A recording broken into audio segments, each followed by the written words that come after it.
Can count on starts with breaking news.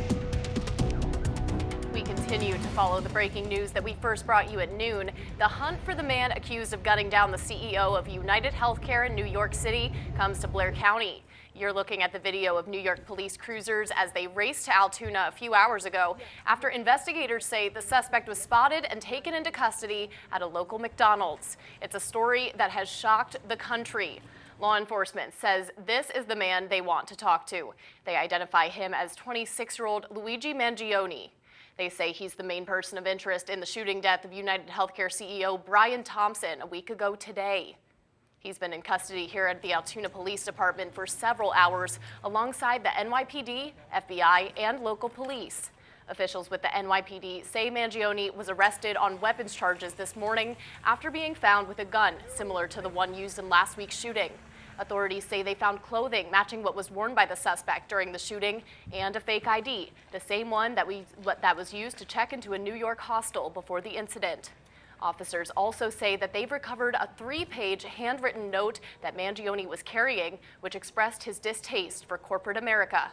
They're also saying the recovered gun appears to be a ghost gun, having possibly been made with a 3D printer. Altoona police haven't said much today, but this morning confirmed that they took a man into custody. Today at 9:14 a.m., Altoona police officers were dispatched to a McDonald's restaurant for reports of a male matching the description of the UnitedHealthcare CEO murder suspect. Officers made contact with the male, who was subsequently arrested on unrelated charges. At this time, the Altoona Police Department is cooperating with local, state, and federal agencies. More information will be released later this evening. They also tell us that more information will be revealed this evening. As he said, this was the scene in New York City's Central Park early this morning as police drivers search a lake for the gun in the shooting. This before getting word that the possible suspect was spotted in a McDonald's in Altoona.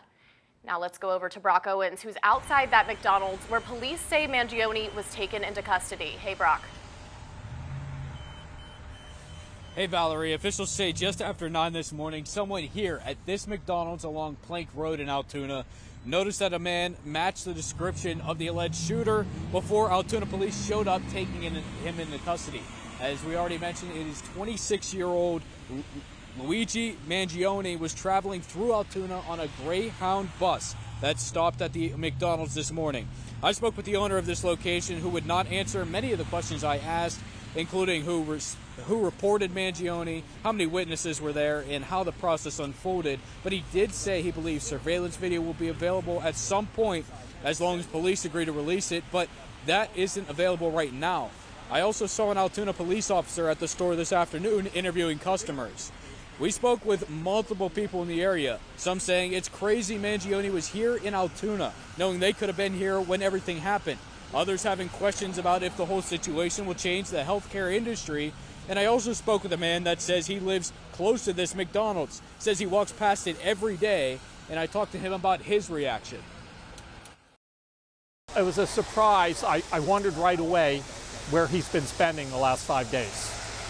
I'm sure the police are going to look at that, and does he know people here? Or is this Greyhound bus just going through to somewhere else? And who does he know? Who's been helping him, if this was the guy? And so this story is far from over. And once again, as we already said, we know that they took Mangione from this McDonald's to the Altoona Police Department where they began questioning him about the shooting, and they're holding him in an undisclosed location while the investigation is continuing. Live in Altoona, Brock Owens, 6 News. Thanks so much, Brock. Police say Mangione had a self-assembled type of gun that may have been 3D printed. Ghost guns are homemade firearms put together from parts either bought as a kit or as separate pieces, which don't require a background check to purchase. They're untraceable because they don't have serial numbers. 15 states have some sort of regulations on them. He was in possession of a ghost gun that had the capability of firing a 9mm round and a suppressor. President Biden proposed a law requiring the parts kits of parts themselves to be subject to the same regulations as traditional firearms, meaning that manufacturers and sellers need to obtain licenses, mark them with serial numbers, conduct background checks, and keep transfer records. Mangione is a UPenn graduate and was his high school valedictorian. He's a strong person of interest. CBS 21's Sarah Burns continues our team coverage today. She sat down with a former classmate to find out more about who Luigi Mangione is. Popular, kind, and highly intelligent.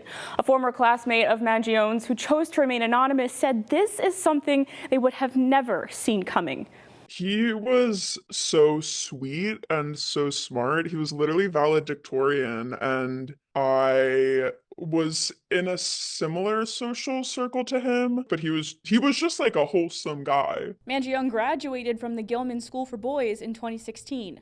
His classmates said because he was so intelligent, the intricacy in which he allegedly planned out the shooting is not surprising.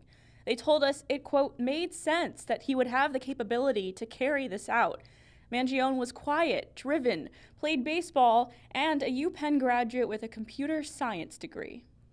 I mean, yeah, I think it's definitely motivated by wanting to make a statement and fight against something that he doesn't believe in. He has not been formally charged in the shooting, but officials say he will be facing gun charges. In Harrisburg, I'm Sarah Burns. Back to you.